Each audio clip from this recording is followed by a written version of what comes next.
Gary, thanks very much for joining us for another week on Borough TV. We took on Footscray at home, a big game. I thought in the first quarter, the deficit could have been a lot worse. How did you read the game? Yeah, I think that's certainly how it seemed to me too, Cam. It was a big day, obviously, because we had the two goal-kicking legends in Bonnet and Cook being recognised, as they should be, and we needed to play a brand of footy accordingly to the day, and we certainly let them jump out of the blocks early.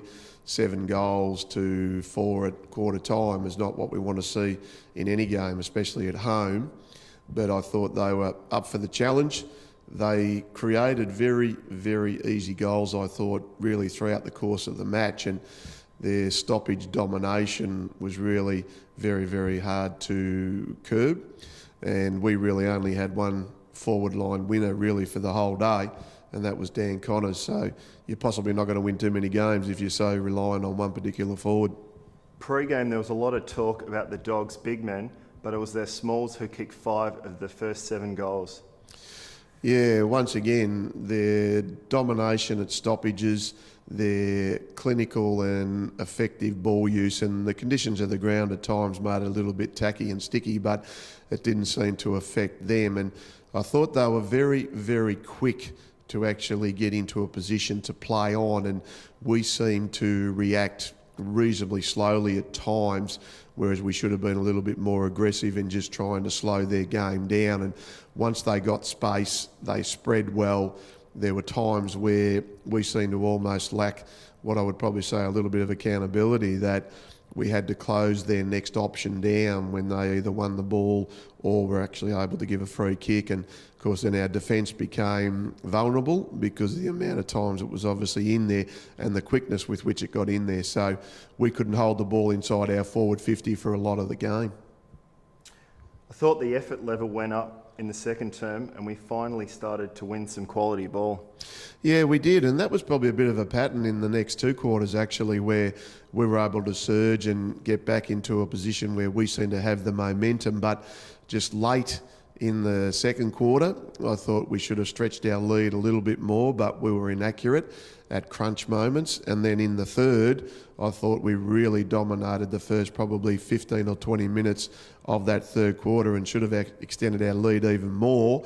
But once again, we couldn't keep that scoreboard pressure applied to Footscray, and I think they kicked almost 4 goals in time on.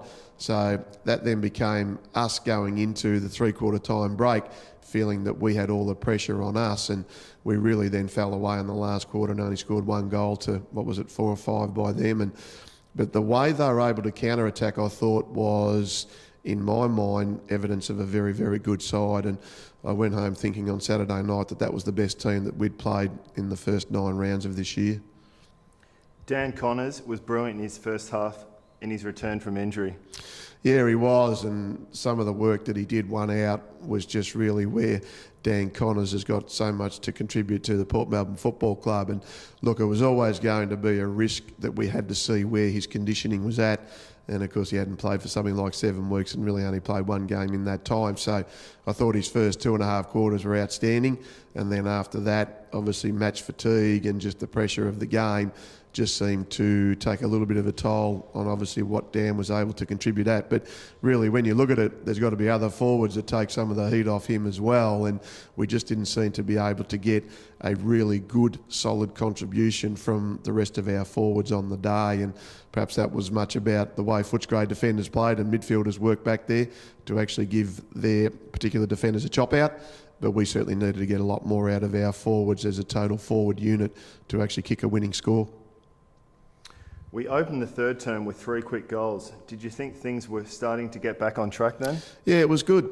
The guys' tackle count was up. The way we were using the ball, the way we actually were able to switch back through the corridor, we got some really great defensive rebound run and we're able to get the ball in quickly. And once a forward gets that opportunity, generally we'll win our fair share of the ball. And look, I'm not sure whether we thought that was just going to be a pattern that would continue, but we certainly have to be aware that the opposition these days, and especially at a full-time AFL level, which obviously these Bulldogs are, I think they had 18 AFL-listed players playing on Saturday, which we're aware that that's the way the game is these days.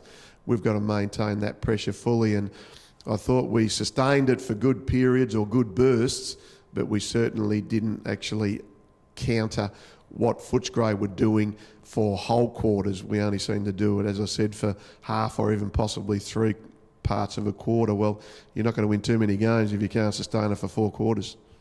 Well, just on that, it seemed like a couple of missed shots ruined our momentum when we were on top in that 15-minute period of the third quarter. Yeah, and I think that's a bit of a pattern. We seemed to do that last week against Geelong, where there was tackles that were not correct technically wise, and of course that then alleviated the pressure, and Geelong were able to score quick goals. And our defensive stoppages, especially in Footscray's forward line, once again we alleviated that pressure by not being able to win our fair share of the stoppage. And their 50-50 ball winning ability, and I think they're the number one side in relation to stoppage scores. Once again, that just put so much more pressure back on us, and our momentum was taken away from missed shots on goal. There's no doubt about that. Regarding the last quarter, it was very disappointing. We lacked run and any spark. What did you make of it? Yeah, we didn't seem to have the energy in us. Now, I don't know whether we were looking at, okay, this is going to be a pretty tough job to actually get back into the game. We just seemed to lose all flow. It was more about our style of play, I thought, was very easy to defend from Footscray's point of view. So in other words, we were kicking more than actually running the ball. And once you start doing that, the way the modern game is now, it's very easy to rebound and defend. And they didn't actually miss really for much of the day. Their accuracy in front of goal was just first class by Footscray. And at one stage I looked at the scoreboard and we were 12-7 and they were 15-3. So that then builds pressure, it builds scoreboard pressure. The way they play builds pressure, and in the end we couldn't hold the damn wall back, so to speak. With all that said, a 7-2 is a great start to the season. What will you focus on going into next week's game against Frankston? Well, we've certainly got to reverse the trend, Cam. There's no doubt about that. We don't like losing any games, and we've now dropped the previous 2. As you said, home games, we're always on about winning here because we know we get up to 9 home games a year. We've obviously got to look at our stoppage area. That certainly needs to be addressed. We've certainly got to look at how we go about with our defensive mechanisms when we don't have the ball. I think we need to be more aggressive with being proactive when we don't have the ball to locate the opposition and just try and slow their game down. So we've got a little bit to work on this week, and certainly against Frankston it's going to be another tough game. They had a win yesterday against Bendigo, and they'll certainly be wanting to continue their momentum, but we need to get straight back on the horse and actually get back on the winners list this week. And just finally, it was great to see Tommy Johnson back in the side after a horror few years with injury. Yeah, you're right, and that was really well received on Thursday night selection, and he's done it tough with countless injuries, and there's probably been at times where he's doubted whether he could get back, and I know there's been a specialist or two that's probably said at his age he should give the game away, but failure can't cope with perseverance, Cam, and it was just great to see Tommy out there on the ground, and when he kicked that goal, it was a nice fillip for both him and the football team. But I know Tommy would be disappointed because we didn't get the chockies on the day. Gary, thanks very much for joining us on Borough TV for another week. Thanks, Cam. And let's hope we get the 4 points against Frankston next week. Well, that's got to be the aim, mate. We've got to come away with a win on Saturday. Borough TV is a Port Melbourne Football Club production.